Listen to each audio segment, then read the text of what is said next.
Halo, Assalamualaikum warahmatullahi wabarakatuh. Sahabat channel Gisa, hari ini saya akan berbagi informasi mengenai cara mengatasi batuk pada anak-anak tanpa menggunakan obat batuk. Sebelumnya jangan lupa untuk klik subscribe di bawah ini dan juga nyalakan tombol lonceng dan klik like untuk mendukung channel kami berkembang dengan baik.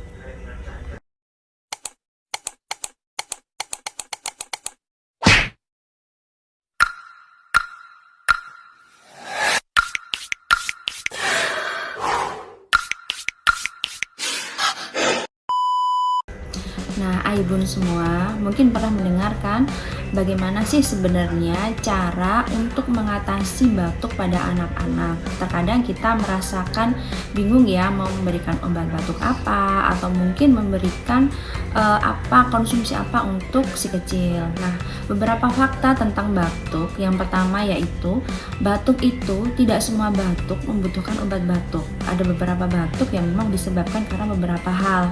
Ya, batuk itu ada yang disebabkan karena infeksi virus, bakteri, atau mungkin karena alergi juga bisa. Kemudian juga perlu menjadi catatan atau fakta bahwa tidak semua obat batuk itu bisa spesifik meredakan batuk pada anak-anak kita. Nah, berikut ada beberapa tips mengatasi batuk tanpa menggunakan obat batuk untuk anak-anak Aibun semua di rumah.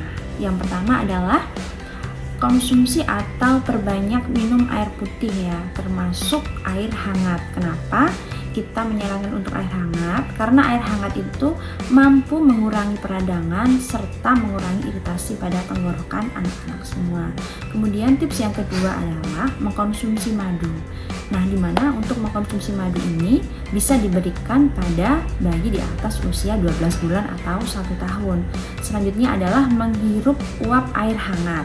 Menghirup uap air hangat ini bisa dilakukan saat mandi menggunakan shower hangat atau di baskom yang kita kasih air hangat, kemudian uapnya bisa dihirup oleh balita kita. Kenapa kita menyarankan untuk pemberian uap air hangat itu? Karena bisa mengatasi daripada mengencerkan dahak, kemudian dahak tersebut lendirnya akan bisa keluar dari saluran nafas anak kita. Kemudian ini adalah tips yang paling mudah dan murah, dimana tips yang terakhir ini adalah istirahat yang cukup. Istirahat yang cukup di sini adalah mengajak putra-putri kita untuk tidur dengan cukup ya. Kenapa? Karena untuk istirahat yang cukup ini mampu meningkatkan daripada proses penyembuhan saat batuk. Nah, seperti itu tips yang saya berikan. Perlu diingat Aibun semua di rumah, kalau batuk sudah lebih dari 7 hari, jangan lupa untuk konsultasi atau pergi ke fasilitas kesehatan terdekat agar mendapatkan penanganan yang lebih lanjut dan juga pemeriksaan yang lebih tepat kembali. Semoga tips dari saya ini bermanfaat untuk Aibun semua di rumah. Sekali lagi saya ingatkan untuk klik subscribe, terus nyalakan tombol loncengnya dan juga klik like untuk mendukung channel kami lebih berkembang dengan bagus. Dan juga jangan lupa kalau ada pertanyaan silahkan tulis di kolom komentar berikut ini. Terima kasih. Wassalamualaikum warahmatullahi wabarakatuh dan see you next video.